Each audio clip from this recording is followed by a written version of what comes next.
जय हिंद साथियों। तो कैसे हैं आप सभी। आशा करता हूं कि आप सभी अच्छे होंगे। मैं मूलचंद पाल आपके अपने परिवार न्यू भारत एकेडमी में हार्दिक स्वागत करता हूं। साथ ही यदि आप चैनल पर नए हैं तो प्लीज़ चैनल को सब्सक्राइब कर लीजिए और बेल आइकन को भी प्रेस कर लीजिए, जिससे एजुकेशन से संबंधित जो भी वीडियो मैं अपलोड करूं उसकी नोटिफिकेशन आपको समय पर मिलती रहे। सबसे पहले आप सभी को मेरी तरफ से होली की हार्दिक शुभकामनाएं। आज हम केमिस्ट्री में कुछ रिएक्शंस करेंगे। इसमें सबसे पहली रिएक्शंस है अपक्षेपण अभिक्रिया। अपक्षेपण अभिक्रिया क्या होती है? देखिए, जैसे मान के चलो हमारे पास दो सॉल्यूशन जो होते हैं वो लिक्विड स्टेट में होते हैं। हमने उन दोनों सॉल्यूशन को मिक्स किया और दोनों सॉल्यूशन को मिक्स करने पर कुछ देर वेट किया और वेट करने के बाद हमने देखा कि उस सॉल्यूशन में कुछ ठोस पदार्थ जो है वो इकट्ठा हो गया है। उस इकट्ठे हुए ठोस पदार्थ को हम अपक्षेप कहते हैं और उसमें जो रिएक्शंस होती है उस रिएक्शन को ही हम क्या कहते हैं? अपक्षेपण अभिक्रिया कहते हैं। फॉर एग्जाम्पल, जैसे हमारे पास बेरियम क्लोराइड का अपक्षेप है, बेरियम क्लोराइड का सॉल्यूशन क्या है? ये बेरियम क्लोराइड। और हमारे पास Na2SO4 का सॉल्यूशन। हमारे पास दो सॉल्यूशन थे। हमने क्या किया, एक परखनली ली लगभग 20 ml की, और एक परखनली लेने के बाद हमने क्या किया, उसमें कुछ लिया बेरियम क्लोराइड का सॉल्यूशन और कुछ लिया सोडियम सल्फेट का सॉल्यूशन। इन दोनों को हमने लेने के बाद उस परखनली को थोड़ा सा हीट किया। उस परखनली को क्या किया हमने? थोड़ा सा हीट किया। ये क्या है? Barium chloride. और ये क्या है? Sodium sulphate. तो जैसे ही इन दोनों विलयनों को हम लेकर थोड़ा सा हीट करते हैं तो होता क्या है, यहाँ पर द्विविस्थापन अभिक्रिया हो जाती है। ये वाला जो Cl2 है वो यहाँ पहुंच जाएगा और ये वाला जो SO4 है वो यहाँ पर आ जाएगा और यहाँ पर बन जाएगा BaSO4 और प्लस 2NaCl। यहाँ पर जो बेरियम सल्फेट बना है, बेरियम सल्फेट, ये क्या है? एक अपक्षेप है। ये क्या है? एक अपक्षेप है। तो ऐसी अभिक्रियाएं जिनमें दो सॉल्यूशंस को या दो से अधिक सॉल्यूशंस को मिला देने पर कोई अवक्षेप बन जाता है, उन अभिक्रियाओं को हम अपक्षेपण अभिक्रियाएं कहते हैं। ठीक है। फॉर एग्जाम्पल, ये नेक्स्ट रिएक्शन है ऑक्सीकरण और अपचयन अभिक्रियाएं। तो सबसे पहले मैं ऑक्सीकरण की बात कर रहा हूं। ऑक्सीकरण या हम इसको उपचयन भी कहते हैं, ये बात ध्यान रख लीजिए। ऑक्सीकरण या उपचयन अभिक्रिया,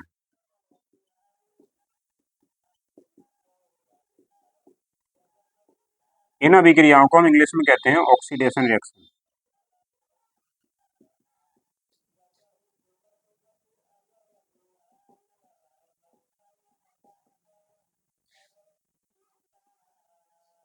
अब देखिए, ये जो ऑक्सीकरण अभिक्रिया है वो एक ऐसी अभिक्रिया है जो तीन टाइप से हो सकती है। पहला, कोई भी हमारे पास पदार्थ है, कोई यौगिक है, और वो क्या करे, इलेक्ट्रॉन को डोनेट कर, मतलब इलेक्ट्रॉन को त्याग दे, तो वहां पर भी क्या होगी? ऑक्सीकरण अभिक्रिया होगी। फॉर एग्जाम्पल, मैं यहाँ पर तीन तरीके से बता रहा हूँ। पहला, कोई यौगिक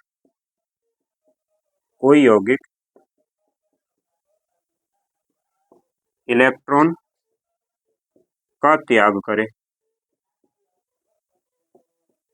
अगर कोई यौगिक कहीं पर किसी रिएक्शन में इलेक्ट्रॉन का क्या कर रहा है? त्याग कर रहा है, ठीक है ना, तो वहां पर क्या होगी? ऑक्सीकरण या उपचयन अभिक्रिया होगी। दूसरा, हाइड्रोजन का त्याग करे। कोई यौगिक क्या करे? कोई यौगिक क्या करे? हाइड्रोजन का त्याग करे।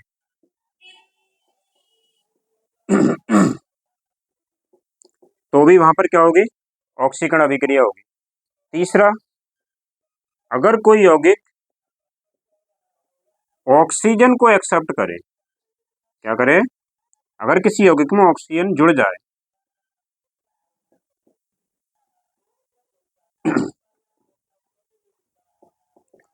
तो भी वहां पर क्या होगी, ऑक्सीकरण अभिक्रिया होगी। ठीक है, जब कोई यौगिक इलेक्ट्रॉन का त्याग करे तो भी ऑक्सीकरण अभिक्रिया, जब कोई यौगिक हाइड्रोजन का त्याग करे तो भी ऑक्सीकरण अभिक्रिया, और जब कोई यौगिक ऑक्सीजन को ग्रहण करे तो भी ऑक्सीकरण अभिक्रिया।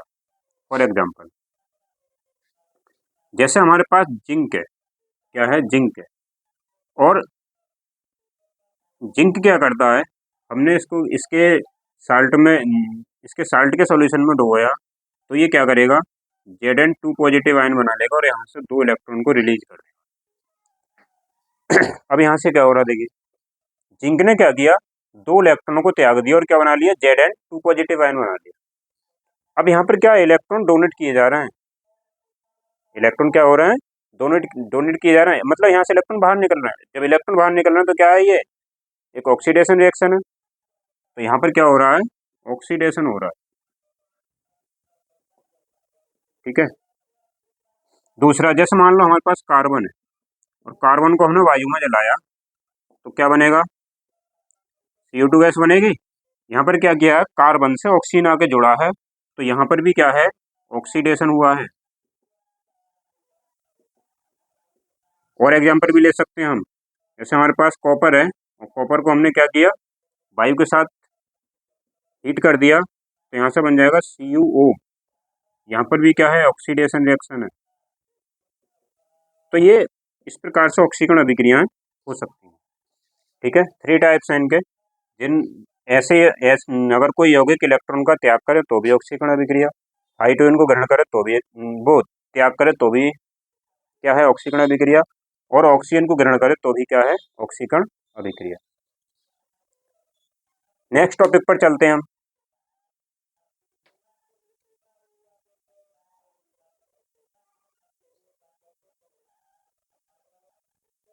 देखिए नेक्स्ट टॉपिक है हमारा अपचयन अभिक्रियाओं पर। तो अभी हमने ऑक्सीकरण अभिक्रिया करी, तो इसका उल्टा कर दो। जैसे ऑक्सीकरण अभिक्रिया में था कोई यौगिक इलेक्ट्रॉन का त्याग करे तो हम यहाँ पर क्या कर देंगे, इलेक्ट्रॉनों को ग्रहण करे, तो वहां पर क्या अपचयन अभिक्रिया होगी।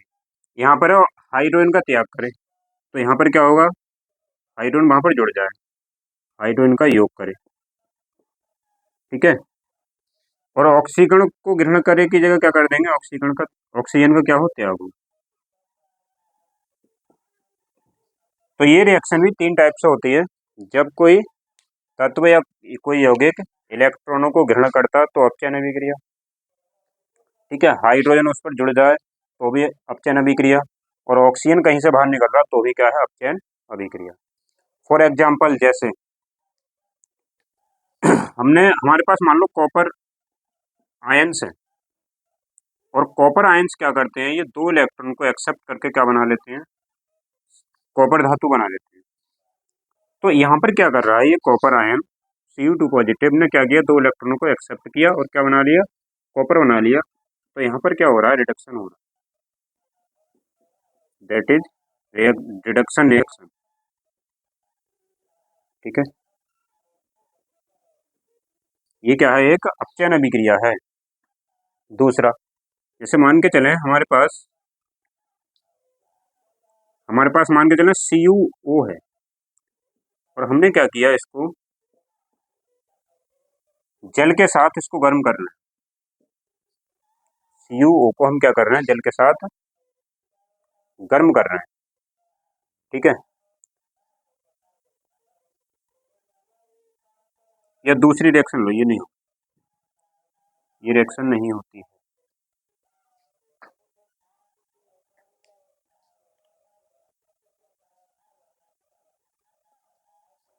यहाँ पर हमने क्या किया, CuO को हाइड्रोजन के साथ हीट कर रहे हैं।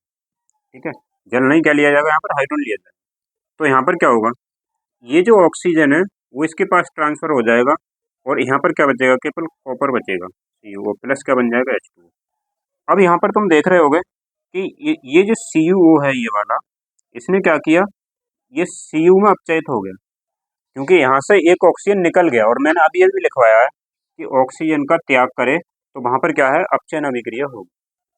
तो यहाँ पर क्या है, रिडक्शन अभिक्रिया है। अब देखो ध्यान देने वाली बात एक और भी है, यहाँ तो हो रहा है रिडक्शन, लेकिन अगर तुम देखोगे H2 को, जो हाइड्रोजन है वो क्या कर रहा है, एक ऑक्सीजन को एक्सेप्ट कर रहा है यहाँ पर। तो यहाँ पर ये वाली जो रिएक्शन हो रही है, जहाँ पर H2 से क्या बन रहा है, H2O बन रहा है, ये यहाँ पर यहाँ पर क्या हो रहा है, एक ऑक्सीजन जुड़ रहा है H2 के पास में। और अभी जो मैंने जस्ट इससे पहले बताया था कि जब किसी अभिक्रिया में ऑक्सीजन का क्या हो, योग हो, तो वहां पर ऑक्सीडेशन रिएक्शन होगी। तो यहाँ पर दोनों रिएक्शन हो रही है यहाँ पर, इस प्रकार की रिडक्शन ऑक्सीडेशन, ठीक है। इस प्रकार की अभिक्रियाओं को जिसमें ऑक्सीडेशन भी हो और जिसमें रिडक्शन भी हो, उन अभिक्रियाओं को हम रिडॉक्स अभिक्रियाएं कहते हैं। क्या कहते हैं इसको, रिडॉक्स रिएक्शन। ये भी ध्यान रखना है, रिडॉक्स रिएक्शन क्या होती है, ऐसी रिएक्शंस जिसमें ऑक्सीडेशन और रिडक्शन दोनों हो, तो उसको क्या बोलेंगे हम, रिडॉक्स रिएक्शन बोलेंगे, ठीक है। एक दो और एग्जांपल देख लो। देखो ऑक्सीकरण का भी हो गया, अपचयन का अभी मैंने ऑक्सीकरण कराया था, ये अपचयन के हो गए दोनों एग्जांपल, जिसमें ऑक्सीकरण भी आ गया साथ में, तो फिर पूरी रिएक्शन जो हो गई वो रिडॉक्स की हो गई। अगर हम अलग अलग कहते हैं कि CuO का Cu में क्या हुआ है, तो रिडक्शन हुआ है, H2 का H2O में क्या हुआ है, तो ऑक्सीडेशन हुआ है, ठीक है। और एग्जाम्पल देखो हमारे पास, जैसे मान के चले ZnO है, और हमने क्या किया, इसको कार्बन के साथ गर्म किया, जिंक ऑक्साइड को कार्बन के साथ गर्म किया, तो यहाँ से क्या बनेगा, ये जो कार्बन है, ये जो ऑक्सीजन है वो कार्बन के पास चला जाएगा, और यहाँ से बन जाएगा क्या, Zn और प्लस CO। तो यहाँ पर हम देखेंगे कि ZnO का तो क्या हो गया, रिडक्शन, और कार्बन का क्या हो गया, ऑक्सीडेशन। तो ये भी क्या है, एक रिडॉक्स रिएक्शन है। क्या है ये, रिडॉक्स रिएक्शन। एक और एग्जांपल, जैसे हमने अभी एक रिएक्शन ली थी, जैसे मान के चलो Zn ने क्या किया था, 2 इलेक्ट्रॉन डोनेट करके क्या बनाया था, Zn2 पॉजिटिव आयन बनाया था।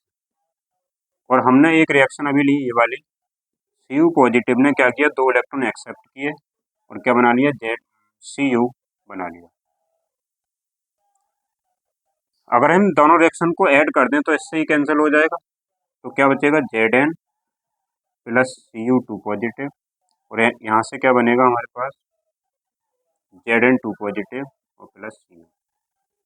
इस रिएक्शन को अगर ध्यान से देखोगे तो पता चलेगा कि जिंक ने जो इलेक्ट्रॉन त्यागे थे, वो इलेक्ट्रॉन किसने, कॉपर ने एक्सेप्ट कर लिए।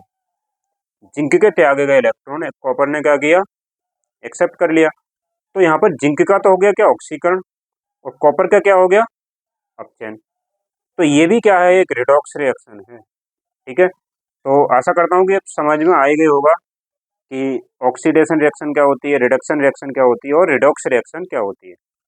जिसमें केवल ऑक्सीकरण हो रहा हो वो ऑक्सीकरण अभिक्रिया हो गई, जिसमें केवल अपचयन हो रहा हो वो अपचयन अभिक्रिया हो गई, और जिसमें ऑक्सीकरण भी हो रहा हो और अपचयन भी हो रहा हो तो उसको हम बोलेंगे रिडॉक्स रिएक्शन, ठीक है।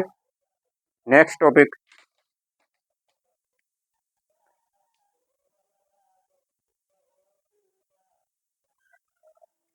अगला टॉपिक है ऊष्माक्षेपी अभिक्रियाओं का।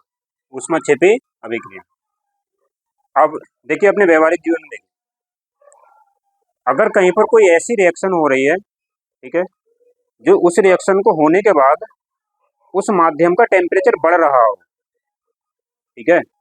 अब टेम्परेचर क्यों बढ़ता है, क्योंकि वहां पर जो रिएक्शन हो रही है, उस रिएक्शन को होते वक्त तो उसमें कुछ कुछ ऊष्मा निकलती है। तो ऐसी अभिक्रियाएं जिसमें ऊष्मा का उत्सर्जन होता है, उन अभिक्रियाओं को हम ऊष्माक्षेपी अभिक्रियाएं कहते हैं। जैसे तुमने देखा होगा सभी ने कि हमारे पास चूना है, बिना बुझा चूना, क्या है हमारे पास, CaO है, और हम बिना बुझे चूने में क्या डालें, जल को मिक्स करके, ये क्या है, कैल्शियम ऑक्साइड है,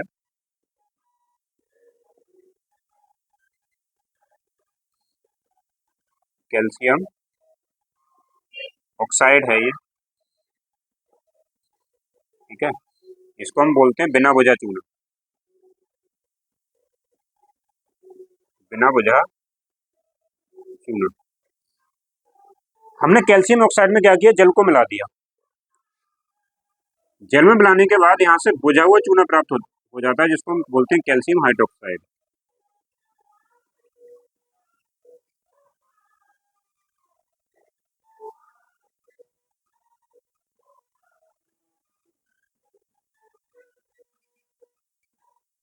और यहाँ से कुछ एनर्जी रिलीज होती है। अब अगर आपने कभी प्रैक्टिकल किया हो तो देखा होगा कि पहले तो जो बिना वजह चूना होता है वो ठंडा होता है, लेकिन जैसे ही हम उसमें जल को मिक्स करेंगे तो वो इतना गर्म हो जाता है कि वो विलयन जो है बनता है वो खोलने लगता है। यानी कि खोलने कब लगेगा? जब वहाँ पर ऊष्मा का उत्सर्जन हो, वहाँ पर कुछ ऊष्मा निकले, ठीक है, तभी तो वो खोलने लगता है। तो यहाँ पर क्या हो रहा है, जो विलयन का माध्यम है उसका तापमान बढ़ रहा है। तो ऐसी कोई अभिक्रिया कहीं पर होती है जहाँ पर अभिक्रिया के पश्चात उसका तापमान बढ़ता है, तो वो क्या कहलाती है? ऊष्माक्षेपी अभिक्रियाएं कहलाती हैं। या ये भी कह सकते हैं हम कि ऐसी अभिक्रियाएं जिसमें ऊष्मा का उत्सर्जन होता है उनको हम ऊष्माक्षेपी अभिक्रियाएं कहते हैं। और यहाँ से जो डेल्टा एच की वैल्यू निकलती है, जो एनर्जी निकलती है, वो लगभग -63.7 किलो जूल पर मोल के हिसाब से निकलती है। ठीक है, यानी कि एक मोल अगर हम ये लेंगे दोनों, तो यहाँ से क्या होगा, 63.7 किलो जूल की जो एनर्जी है वो रिलीज होगी। ठीक है, एक और एग्जांपल देखें। जैसे हमारे पास मान लो CH4 है, मेथेन गैस है, और हमने इसका क्या किया, वायु में दहन किया, तो यहाँ से क्या बन जाता है, CO2 और प्लस H2O बन जाता है। और यहाँ से भी क्या होता है, कुछ एनर्जी रिलीज होती है। ठीक है, जिसकी वैल्यू होती है लगभग 890 किलो जूल पर मोल। ठीक है, यहाँ पर भी क्या हो रहा है, यहाँ पर भी टेम्परेचर बढ़ता है। जब हम किसी चीज को जलाएंगे तो वहां से भी ऊष्मा निकलती है, तो जहां से ऊष्मा उत्पन्न हो रही हो उसी को क्या बोलेंगे, ऊष्मा क्षेपीय अभिक्रिया बोलेंगे। और एग्जाम्पल देख लो। जैसे मान के चलें हमारे पास H2 गैस है और हमने उसका दहन किया, तो क्या बनेगा, H2 ही बनेगा। और क्या बनेगा, यहाँ पर दो लग जाएंगे। ठीक है ना, और यहाँ से भी कुछ एनर्जी क्या होती है, रिलीज होती है, और जिसकी वैल्यू होती है लगभग -572 के बराबर, 572.5 के लगभग होती है ये किलो जूल पर मोल। ठीक है, अगर कोई रिएक्शन बैलेंस नहीं है तो बैलेंस कर लेंगे। यहाँ पर 4 हाइड्रोजन है, इनको कर देंगे दो, दो दूनी 4, ऑक्सीजन हो गए 2 और 2 4, इनको कर देंगे 2। इसको रिएक्शन को बैलेंस कर ली तो बैलेंस ऑलरेडी। तो ये जो तीनों रिएक्शन है, इनमें देख रहे होगे तो ऊष्मा का क्या हो रहा है, उत्सर्जन हो रहा है। इसलिए ये कौन सी अभिक्रिया है, ऊष्मा क्षेपीय अभिक्रियाएं। अब एक डाउट होगा तुम्हारे दिमाग में, मैं बोल रहा हूँ कि ऊष्मा का उत्सर्जन हो रहा है, ऊष्मा बाहर निकल रही है, तो सोच रहे हो कि ये माइनस किस लिए आया है। देखो, -63.7, -890 किलो जूल, -572.5 किलो जूल। तो ये माइनस इसलिए आता है जब कहीं से ऊष्मा रिलीज हो रही हो, बाहर निकल रही हो, तो फिर वहां पर क्या हम माइनस चिन्ह का प्रयोग करेंगे। और कहीं पर जो ऊष्मा है वो एक्सेप्ट की जा रही हो, ग्रहण की जा रही हो, तो वहां पर हम प्लस चिन्ह का प्रयोग करते हैं। तो आशा करता हूँ कि ये चीज समझ में आ गई होगी कि यहाँ पर माइनस चिन्ह क्यों लिया जा रहा है। दूसरा, अब हम बात करें, इसके साथ ही होती है ऊष्मा शोषी अभिक्रिया।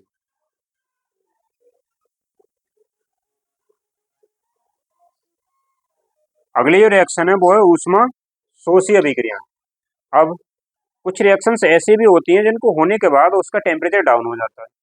जैसे फॉर एग्जांपल हमारे पास नाइट्रोजन गैस है, नाइट्रोजन गैस ऑक्सीजन गैस के साथ रिएक्ट करके नाइट्रिक ऑक्साइड बनाती है 2NO। ठीक है, और यहाँ से देखिए, यहाँ पर जो टेम्परेचर है वो माइनस हो रहा है, कम हो रहा है। तो यहाँ से जो हम अभी लिख रहे थे प्लस डेल्टा एच, अब इसमें लिखेंगे माइनस डेल्टा एच। और जो माइनस डेल्टा एच का जो मान है यहाँ पर वो लगभग 180 के बराबर आएगा, वो भी का प्लस का किलो जूल पर मोल। ध्यान रहेगी बात। ऐसी अभिक्रियाएं जहां पर ऊष्मा का अवशोषण होता है, उन अभिक्रियाओं को हम ऊष्मा शोषी अभिक्रियाएं कहते हैं। या हम ये भी कह सकते हैं कि जहां पर क्या हो रहा हो, टेम्परेचर डाउन हो रहा हो, कम हो रहा हो, उसको हम ऊष्मा शोषी अभिक्रियाएं बोलेंगे। ठीक है, जैसे नाइट्रोजन को ऑक्सीजन के साथ क्या करें, हम रिएक्ट कराएं तो नाइट्रिक ऑक्साइड बनती है और यहाँ पर टेम्परेचर डाउन हो जाता है, ठीक है, वहाँ पर तो यानी कि कुछ ऊष्मा को क्या कर लेता है, वो अवशोषित कर लेता है, तभी तो टेम्परेचर डाउन हो गया। अवशोषित की जा रही है वहाँ पर, तो वहाँ पर क्या आएगा, ये माइनस डेल्टा एच लिखेंगे, ठीक है। और यहाँ की एनर्जी जो अवशोषित करेगा इस रिएक्शन में, वो 180 किलो जूल पर मोल की करेगा। तो इस प्रकार की अभिक्रियाओं को क्या बोलेंगे, ऊष्मा शोषी अभिक्रियाएं बोलेंगे। एक और एग्जांपल देख लो, जैसे मान के चले हमारे पास कैल्शियम कार्बोनेट है, हमने क्या किया, इसको थोड़ा सा गर्म किया, तो ये ऑटोमेटिकली इसका जो टेम्परेचर है वो डाउन हो जाएगा। तो CaO और प्लस यहाँ से CO2 गैस जो है वो रिलीज हो जाएगी, ठीक है।